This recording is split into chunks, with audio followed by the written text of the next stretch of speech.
پھر تو کل کے زخم ہرے تھے، جبکہ کچھ ہی دیر میں باہر امی کی آواز آنے لگی۔ وہ تمام لحظ و مروت بھولی انہیں سنانے میں مصروف تھی۔ امی نے اونچی اونچی آواز میں کہا، اگر اسے رانیہ پسند نہیں ہے تو روح بھی نہیں ملے گی، کیونکہ وہ اس کی گھر کی لڑکی ہے۔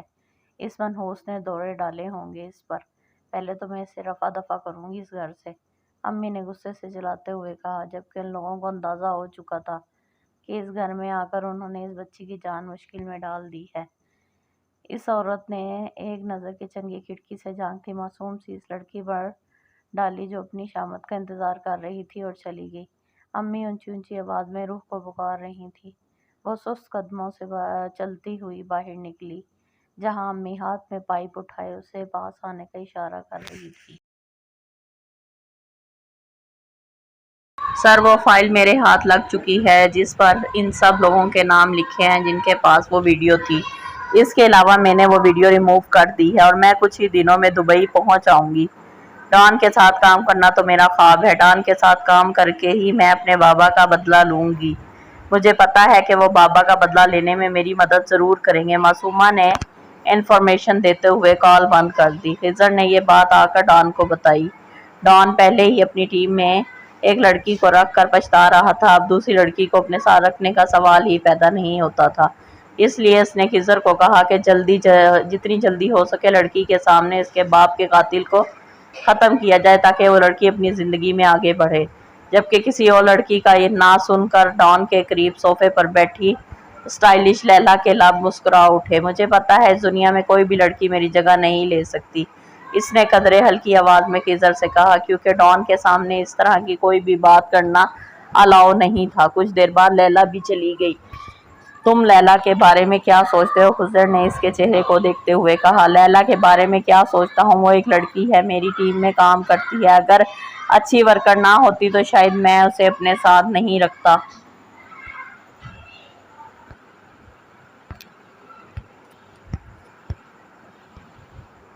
لیلا کے بارے میں کیا سوچتا ہوں؟ وہ ایک لڑکی ہے، میری ٹیم میں کام کرتی ہے، اگر اچھی ورکر نہ ہوتی تو شاید میں اسے اپنے ساتھ نہیں رکھتا۔ لیلا ایک بہت اچھی ہیکر ہونے کے ساتھ ساتھ بہت خوبصورت بھی تھی۔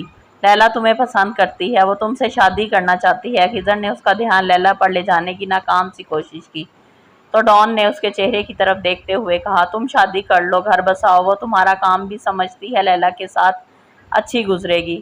خضر، تم میرے دوست، بچپن کے دوست ہو، بچپن کا ساتھ ہو، ہمارا اپنے ہاتھوں سے تمہیں نہیں مارنا چاہتا، اس لیے کسی دن ٹائم نکال کے، زیادہ نہیں بس آدھا گھنٹہ، تم خودکشی کر لو، کیونکہ مجھے تمہیں اپنے ہاتھوں سے مارتے ہوئے بالکل اچھا نہیں لگے گا۔ وہ شفاق انداز میں بولا، وہ محبت کرتی ہے تم سے، صرف تمہارے لیے ہے، وہ یہاں پر تمہیں اس کے بارے میں سوچنا چاہیے، وہ تمہارے ساتھ وفادار ہے۔ خضر نے ایک اور ناکام کوشش کی، لیکن اس بار ڈیول نے گھوری نے اس کا منہ بند کر دیا۔ میں انڈر ورلڈ کا ڈان ہوں خضر، عشق سے ہے حسین ہے میری دنیا، وہ کہہ کر جانے لگا۔ اور اگر تمہیں عشق ہو گیا تو؟ خضر نے جیسے آج ہار نہ ماننے کی ٹھان رکھی تھی۔ اس دنیا میں وہ لڑکی ہی نہیں بنی جس کے عشق میں یارم کاظمی گرفتار ہو جائے۔ وہ اسے سخت نظروں سے گھورتا وہاں سے نکل گیا۔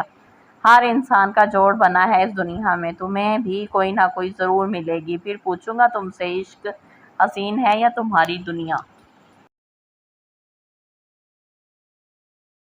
میں نے تو اس وقت ہی کہا تھا اس لڑکی کو گھر سے نکال دو، جب اس کا باپ مرا تھا، تب تو تم نے میری بات سنی نہیں تھی، اس وقت تمہیں فری کی نوکرانی چاہیے تھی۔ ابھی تو کچھ نہیں، اس کی خوبصورتی تیری ساری بچیوں کی زندگی برباد نہ کرے گی تو نام بدل دینا۔ اقصیٰ خالہ جو کہ امی کی بچپن کی سہیلی تھی ان کے گھر میں آئی تھی تو میں کیا کروں؟ تم ہی بتاؤ، یہ لڑکی میری بچیوں کی زندگی برباد کر دے گی۔ دوسری بار رانیہ کا رشتہ ٹوٹا ہے، 29 سال کی ہو گئی ہے وہ، لیکن ابھی تک کنواری بیٹھی ہے۔ ہائے یہ منحوس، تیری بیٹیوں کا نصیب کھا جائے گی۔